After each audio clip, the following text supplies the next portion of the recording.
Hello everyone, it's Fred again from Notes of a Nomad, video number 333. Today I want to talk being in defense of messiness. Now, it's like all things in the world, too much of one thing is not good. We're talking about having a happy medium. A clean home, not perfection, but can reduce stress and, give you a sense of accomplishment and control. So I've been in places, I have family members, houses very well, everything has its place, but there's nobody getting upset. Oh, you can't put that there, it has to be here. They're very relaxed about it, but they have a very well organized home with lots of storage spaces, and everyone seems to have a place. Um, but embracing a messy home without guilt can be also very liberating. And I've now been here where I'm staying for just over a year. And I was looking around, I might have probably have a guest or two in the next month or so. Thought, well, let's have a look. Maybe I should tidy up a little bit.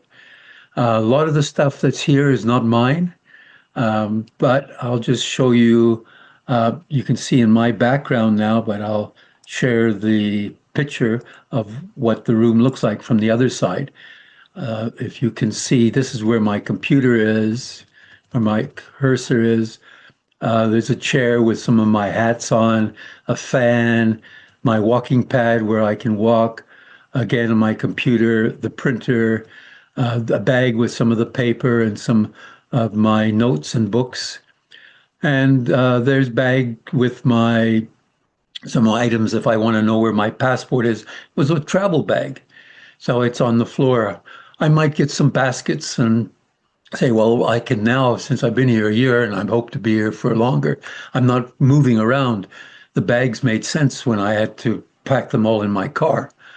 But if I'm not going to be doing that, I should get maybe some baskets and just put them around with my things and hang up some of the pictures. The pictures aren't mine, but instead of having them on the floor, I'll hang them on the wall and do a couple things just to tidy up a little bit.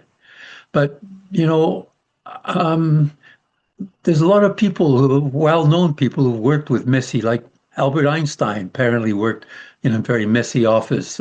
Steve Jobs, Mark Twain, you know, they dabbled in their genius from messy desks, messy offices. So I think it was Albert Einstein apparently said, a cluttered desk is a sign of a cluttered mind. So what is an empty desk a sign of?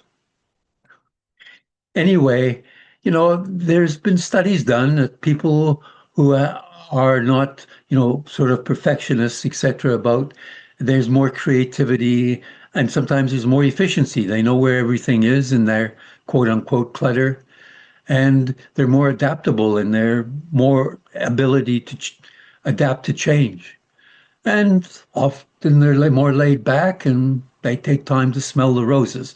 So, maybe being over, I know somebody who used to be, well, I used to know her who had OCD and everything had to be in its place and get uptight.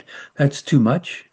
Or I also knew a fella whose brother had, it was just chaos where he lived.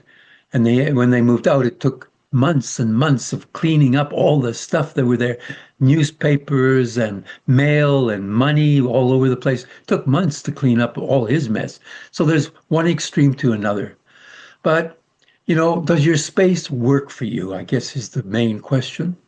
And can you find your items like your keys and your wallet and your phone? You know where those are. And as long as your space is hygienic, then clutter is not a problem.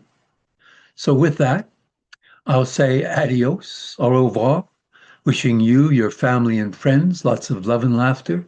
So bye for now from Fred. Until next time, and Notes of a Nomad.